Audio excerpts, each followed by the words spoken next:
नमस्कार। तो आज हम doctor Shyam Raghunandan cold laser man of India के साथ बैठे हैं। हम डॉक्टर साहब से कुछ प्रश्न पूछना चाहते हैं जो हमारी आज की राजनीति है उसके ऊपर। तो डॉक्टर साहब, आपका स्वागत है हमारे इस पॉडकास्ट में। जय श्री राम, जय परशुराम, सनातन भारत की जय हो।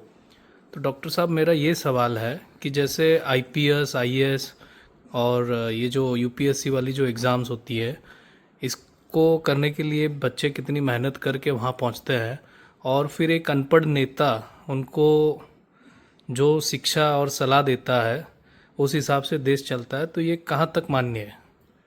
बहुत ही बढ़िया प्रश्न आपने पूछा है।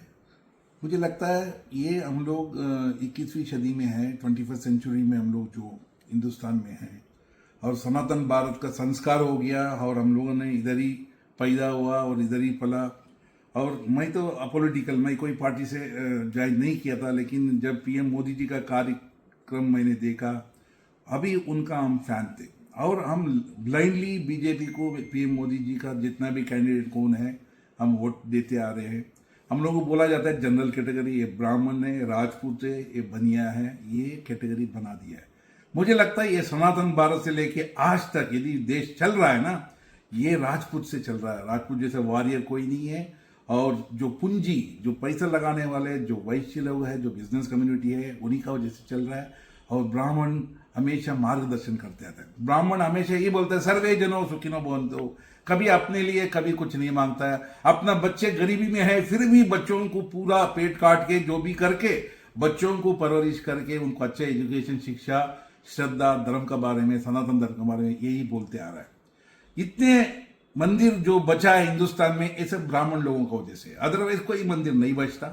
कहीं ना कहीं मुझे लगता है मोदी जी को मैं वोट देते आ रहा हूं 12 साल से, 3 बार हमने पीएम बना दिया, लेकिन हम लोगों को क्या मिला? यूजीसी में हम लोगों को जो जनरल कैटेगरी को निकाल दिया गया है। बताओ, ये एक बच्चा हॉस्पिटल में पैदा होता है और स्कूल में पढ़ाई कर रहा है, उन दोनों का बच्चे में कोई कमी है? उन दोनों बच्चों की मनस्थिति में कुछ नहीं है। यही समाज जात पात में इन लोगों को डिवाइड करते आ रहा है। दूसरी बात है, सरकार वोट बैंक के लिए जात पात करके हम लोगों को डिवाइड कर रहा है। क्यों? 80 साल हो गया है, आज भी हम क्यों मेरा भाई से लड़ूं? मेरा राजपूत भाई है, मेरे पास वैश्या है, मेरे पास SC ST है, दोस्त है, उनके साथ क्यों लड़ूं? हमें यह दुख लगता है हमारा बच्चा 90% लेने के बाद भी कोई नौकरी नहीं मिलता इस देश में, -40% लेने के बाद भी उसको गवर्नमेंट का नौकरी मिलता है और उनको डबल प्रमोशन मिलता है। ये कि माँ को भी मिलता है, बाप को भी मिलता है, 2 बच्चे को भी मिला है। ऐसे कितने परिवार है? आपने क्या कर रहे हो बताइए ना। आपने सर्जिकल स्ट्राइक कर दिया, अच्छी बात है, लेकिन देश का अंदर जो दुश्मन है, जो इनकम टैक्स पेयर का पैसा जा रहा है, उनके लिए क्या किया पीएम मोदी जी आपने? आपका मैं डायहार्ड फैन हूं, मुझे कोई भी आप चेक कर लीजिए, IB में चेक कर लीजिए, जितना मैं बीजेपी के लिए डिफेंड करता हूं और आपका कार्यक्रम को मैं डिफेंड करता हूं, आपका कोई स्पोक्स पर्सन नहीं कर सकता है, क्योंकि उनमें ना एज है, ना इमेज है, ना लैंग्वेज है, ना नॉलेज है, ना करेज है, बोलने का वॉइस होना चाहिए। मुझे लगता है कहीं ना कहीं पीएम मोदी जी आप बहुत अच्छे हैं। जिससे भी मैं बात करता हूं, 1-2 से बात करना है, या मोदी से बात करना है, या अमित शाह जी से बात करना है। 1-2 कौन है? हर वोटर का वोट से आप लोगों को ताकत हमने दिया है, लेकिन हर 5 साल में वोट मांगने लोग आते और 5 साल तक हमें दफन कर देते। हमारा बच्चे का कोई परवरिश नहीं है, कोई करियर नहीं है, कोई गवर्नमेंट जॉब नहीं है। बताइए कैसे जिएंगे इस देश में? बांग्लादेशी रोहिंग्या रह सकते, उनके लिए घर बाहर दे दिया, कई सारे स्टेट गवर्नमेंट ने सब कुछ दे रखा है, बिजली दे रखा है, पानी दे रखा है। हम इस देश में सनातन भारत में पैदा होकर मुझे और मेरे बच्चे को क्या दिया है? क्या मिल रहा है बताइए ना। ठीक है, अभी तक गलत था, किसी ने नहीं सोचा। अभी यूजीसी का जो स्ट्राइक जो बच्चों में अभी चल रहा है, मुझे लगता है पीएम मोदी जी आप सुप्रीम कोर्ट जाने से पहले इसको खत्म करना चाहिए था। आप यूरोपियन यूनियन के साथ मीटिंग में बिजी रहे, लेकिन आपका एडवाइजर क्या कर रहे थे? 12 साल से जो लोग आपका साथ एडवाइजर है, वो सब जंग पड़े हैं। None, they are not thinking out of the box. We want the intellectuals.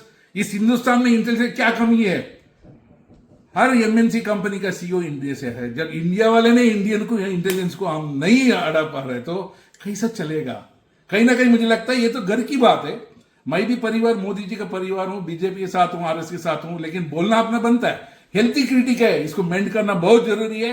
Unhealthy critic है, इसको इग्नोर कर दीजिए। हम सब एक परिवार है। सनातन भारत में सनातन परिवार को जब तक आप सपोर्ट नहीं करेगा, नहीं बचाएगा, गलत है। तो सर आप क्या दलितों के रिजर्वेशन के खिलाफ हो? बिल्कुल नहीं है।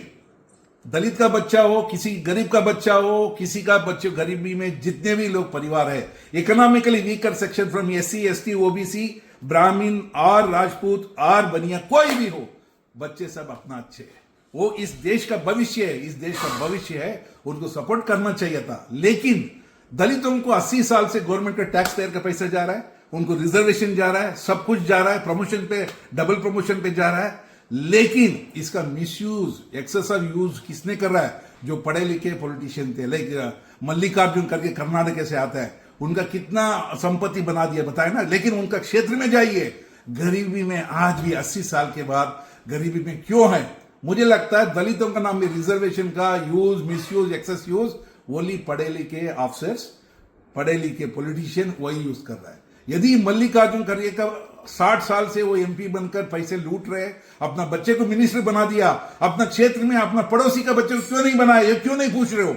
मेरा कहने का मतलब है, हर गरीब बच्चा इस सनातन भारत में सरकार का फर्ज होता है, उनको सपोर्ट करना होता है। आजकल क्या है, दलितों को कहीं ना कहीं क्यों अपग्रेड नहीं हो पा रहा है? उनके प्रॉपर एजुकेशन नहीं मिल रहा है, मेंटरिंग नहीं हो रहा है, प्रॉपर गुरु नहीं मिल रहा है, उनका मल्टी स्किल सेट नहीं हो रहा है। जब तक एजुकेशन घर में नहीं होता है, बच्चे का एम्पावर्ड विद एजुकेशन नहीं होता है, वो गरीबी नहीं जाएगा। यदि किसी गरीब का घर में गरीबी हटाना है तो हर बच्चे को प्रॉपर एजुकेशन, फ्री एजुकेशन जाना है। इस मामले में केरला का सपोर्ट करता हूं, उन्होंने एक क्लास से लेकर ग्रेजुएशन तक फ्री कर दिया। क्यों हिंदुस्तान नहीं कर रहा है? अपना यूनियन गवर्नमेंट क्यों नहीं कर रहा है? कितना पैसा है, जीएसटी का इतने पैसे कलेक्शन हो रहा है, इतना पैसा है, क्या कमी है?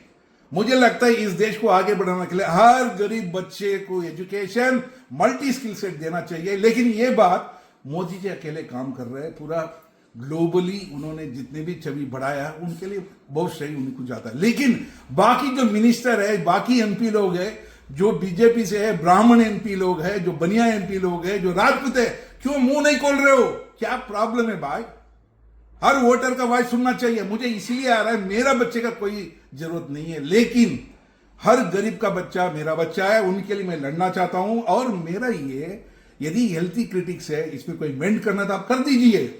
देश को आप मत बांटो, कैस्टिज्म को ऊपर न करो, वो तो ब्रिटिश लोगों ने किया था। 80 साल के बाद भी अपना वोट बैंक के लिए रिजर्व कॉन्स्टिट्यूंसी है, रिजर्व कैटेगरी है, क्यों कर रहे हो बताए? टैलेंट मेरिट चाहिए देश को आगे बढ़ाने के लिए, विकसित भारत बनाने के लिए टैलेंट चाहिए। टैंक जितने भी टैलेंटेड और इंटेलेक्चुअल चाहिए, वो विकसित भारत चाहिए। विकसित भारत होने से क्या होगा? हर पॉवर्टी लाइन से लोग ऊपर आएंगे, वो पॉवर्टी लाइन आएगा, देश आगे बढ़ेगा। Think big, think out of the box. मुझे लगता है पीपल रिप्रेजेंटेशन एक्ट 1950 और 1951 का भी रिव्यू होना जरूरी है। एक अटेंडर, एक प्यून का गवर्नमेंट में नौकरी के लिए उसका मेडिकल टेस्ट होता है, मिनिमम क्वालिफिकेशन होता है। एक कांस्टेबल का फिजिकल फिटनेस होता है, उनका मिनिमम क्वालिफिकेशन होता है। एमएलए एमपी लोगों का क्यों मिनिमम क्वालिफिकेशन नहीं है? Because most of the people, the literacy rate has gone up now.